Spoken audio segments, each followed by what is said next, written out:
మంచికో చెడుకో మనం లైమ్ లైట్లో ఉండాలి అంటే ఒక కాంట్రవర్షియల్ పాయింట్ మాట్లాడితే టాపిక్లో మనం ఎప్పుడు డిబేట్లో ఉంటాం.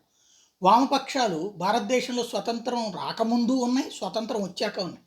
ఏనాడు దేశాన్ని పరిపాలించలేదు, పరిపాలించే స్థాయికి పోలేదు. కానీ ప్రభుత్వాల్లో ఉన్న వాళ్ళని ఆడించడంలో సైద్ధాంతిక అంశాల ప్రాతిపదికన అంటే గిల్లడంలో బాగా సక్సెస్ అవుతుంటాయి. అలాంటి తెలివైనటువంటి ఎత్తుగడ మన ఆంధ్రప్రదేశ్లో మన చలసాని శ్రీనివాస్ గారు ఉంటారు.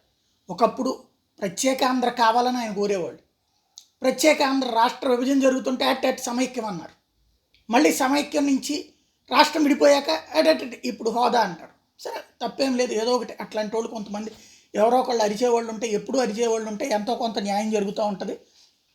కమ్యూనిస్టుల వల్ల అట్లాంటి మంచి కూడా జరిగింది కాబట్టి చూసి చూడనట్టు వదిలేయాలి. కానీ ఈ గిల్లుడు మతగిల్లుడు, వర్గగిల్లుడు దాకా వెళ్ళినప్పుడు ప్రశ్నలు సంధించబడితే విమర్శలు ఎదుర్కొంటారు. అందులో అయ్యో మోడీ మీద ద్వేషం ఉంటే ఉండొచ్చును, ఆయనకి కులపరమైన ద్వేషం ఉండొచ్చును, వర్గపరమైన ద్వేషం ఉండొచ్చును. కానీ నిన్న బాలరాముని దివ్యమంగళ స్వరూపాన్ని ఆయన చూద్దాం అనుకుంటే, ఎక్కువసేపు చూద్దామంటే అప్పుడప్పుడు తప్ప మొత్తం కెమెరాలని కొన్ని టీవీలు గుమానాయకుల వైపే ఫోకస్ పెట్టాయంటే కర్మ కాకపోతే అంటూ ఒకటి పెట్టుకొచ్చారు. సరే, దానికి జనం తిడతారు. ఆ తిట్టినప్పుడు కూడా అదొక గొప్పతనం కింద ఫీల్ అవుతుంటారు. ఆయన తిట్లే ఆశీర్వాదాల కింద ఫీల్ అవుతుంటారు. కాకపోతే ఇక్కడ విశేషం ఏంటంటే, దేవుడిని చూసే సందర్భంలో ప్రపంచం మొత్తం శ్రీరాముడి సుందర రూపాన్ని టీవీల మీద చూసింది. ఈయన ఇక్కడే ఉన్నాడు. టీవీల్లో ఏం కనిపించిందో ప్రజలందరికీ తెలుసు. ఆ టైంలో భావోద్వేగానికి గురి కానివాడు లేడు అని చెప్పడంలో అతిశయోక్తి లేదు.